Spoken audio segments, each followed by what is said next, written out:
कभी सोचा है, जब अन्याय सामने हो तो सबसे काम क्या आता है? ताकत या दिमाग?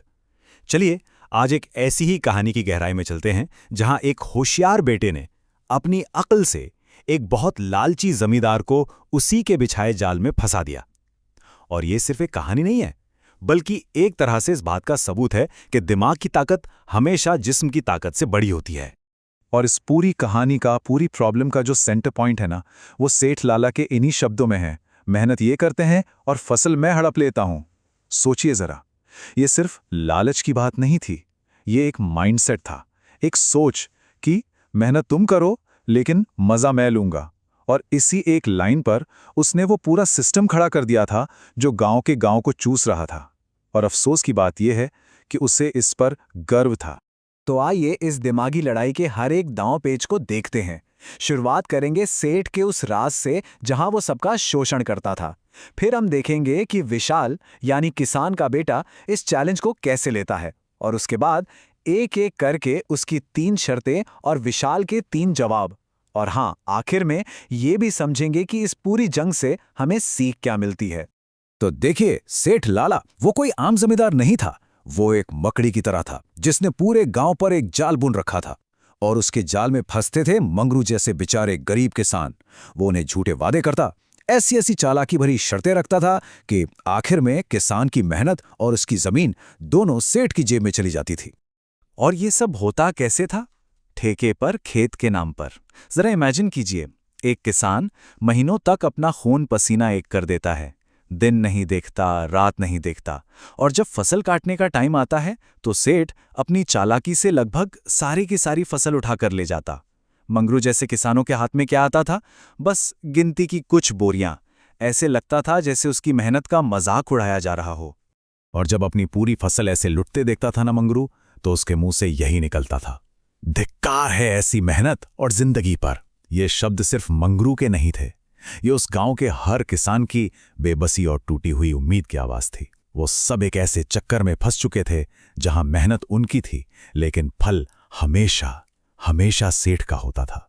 लेकिन कहते हैं ना, अंधेरा कितना भी गहरा हो, रोशनी की एक किरण काफी होती है।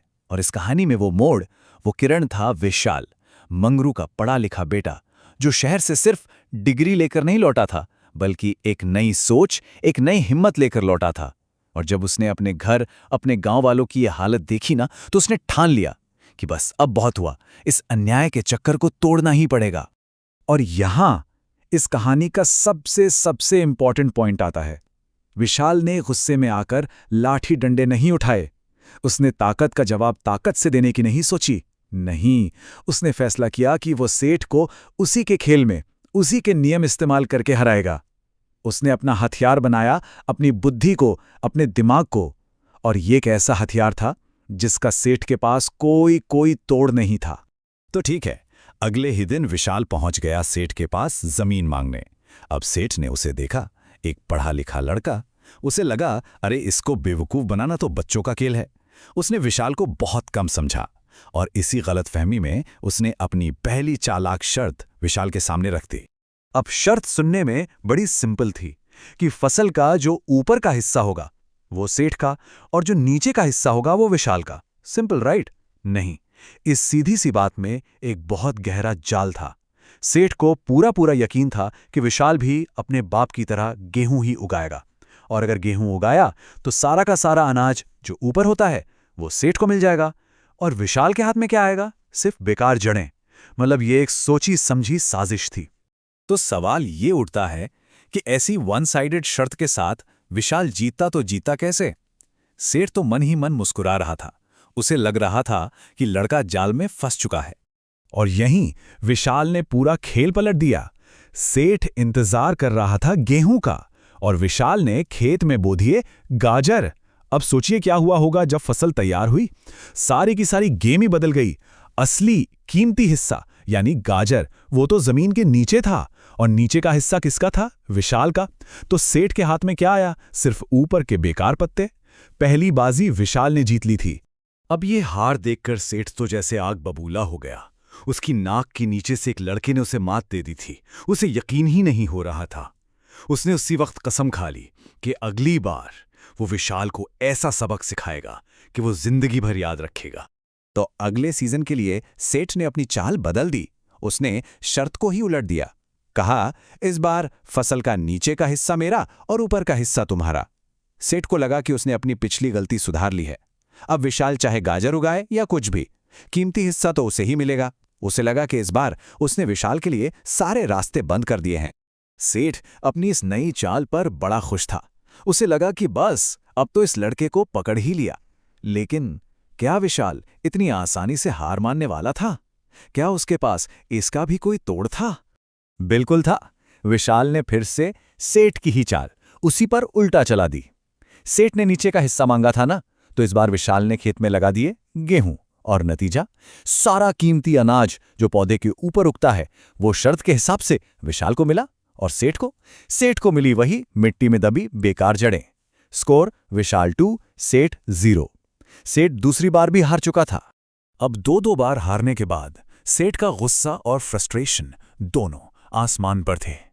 अब उसने सोचा कि बस इस बार मैं एक ऐसी शर्त रखूंगा जिसे तोड़ना नामुमकिन हो। एक ऐसी शर्त जो उसे पौधे का हर कीमती हिस्सा दे दे, चाहे कुछ भी हो जाए। और फिर सेठ ने अपनी आखिरी और सबसे खतरनाक चाल चली। उसने कहा, देखो विशाल, इस बार फसल का ऊपर का हिस्सा भी मेरा और नीचे का हिस्सा भी मेरा। तुम्हारा होगा सिर्फ बीच का हिस्सा। अब आप ही सोचिए, ये एक ऐसा जाल था जिससे निकलना ऑलमोस्ट इम्पॉसिबल था। आखिर ऐसी कौन सी फसल होते हैं जिसका सबसे कीमती पार्ट ना ऊपर हो ना नीचे बल्कि बीच में हो? सेठ को लगा कि बस चेकमेट, खेल खत्म। सोचने वाली बात है, ऐसी कौन सी फसल है जिसका ऊपर और नीचे का हिस्सा बेकार और सब कुछ बीच में? सेठ को पूरा यकीन था कि इस बार तो विशाल फंस ही गया। और फिर आया विशाल का मास्टर स्ट्रोक। एक ऐसी चाल जिसके बारे में सेठ ने सपने में भी नहीं सोचा होगा। विशाल ने खेत में लगा दिए केले। जी हां, केले के पेड़ में जो फल है वो कहां लगता है? बीज के तने पर। तो शर्त के मुताबिक विशाल को मिले सारे के सारे मीठे केले, और सेठ को उसको मिले ऊपर के पत्ते और नीचे का ठूंठ। और ये सेठ की आखिरी फाइनल हार थी। लेकिन इस दिमागी जंग का असर सिर्फ फसल जीतने तक नहीं रहा, इसका एक बहुत बहुत गहरा असर हुआ। सेठ लाला इस हार के बाद टूट चुका था, और शायद पहली बार उसे अपनी गलती का एहसास हुआ। और ये कहानी का क्लाइमैक्स है। सेठ ने सिर्फ हार नहीं मानी, उसने ये भी मान लिया कि विशाल का दिमाग उससे कई ज्यादा तेज है। इस एक हार ने उसका सारा घमंड, सारा अहंकार तोड़कर रख दिया, और उसे एहसास हुआ कि वो सालों से इन बेचारे किसानों के साथ कितना गलत, कितना बड़ा अन्याय कर रहा था। ये सिर्फ 3 फसलों की हार नहीं थी, ये उसके पूरे एटीट्यूड की, उसकी पूरी सोच की हार थी। तो सेठ में जो ये बदलाव आया ना, वो अचानक नहीं था। इसके कुछ स्टेप्स थे। सबसे पहले उसने अपनी हार को एक्सेप्ट किया। फिर उसके अंदर अपनी गलती का एहसास जागा। इसके बाद उसने कसम खाई कि वो आगे से कभी ऐसा नहीं करेगा। और सबसे जरूरी चीज, उसने अपनी पुरानी गलतियों को सुधारा और सारे किसानों की जमीनें उन्हें वापस लौटा दी। इसे कहते हैं असली पश्चाताप। तो इस तरह एक इंसान की हिम्मत और उसके दिमाग ने सिर्फ अपने परिवार को ही नहीं, बल्कि पूरे के पूरे गांव की किस्मत बदल दी। सेठ ने जब सबकी जमीनें वापस की ना, और एक ईमानदार जिंदगी जीने का फैसला किया, तो पूरे गांव में जैसे खुशी और चैन वापस लौट आया। तो आखिर में ये कहानी हम सबके सामने एक बड़ा सवाल छोड़ जाती है। अन्याय के खिलाफ असली शक्ति क्या है? शारीरिक बल या दिमाग की शक्ति? विशाल की ये कहानी हमें एक साफ जवाब तो देती है कि एक तेज दिमाग बड़े से बड़े जालिम को भी घुटनों पर ला सकता है। इस बारे में सोचिएगा जरूर।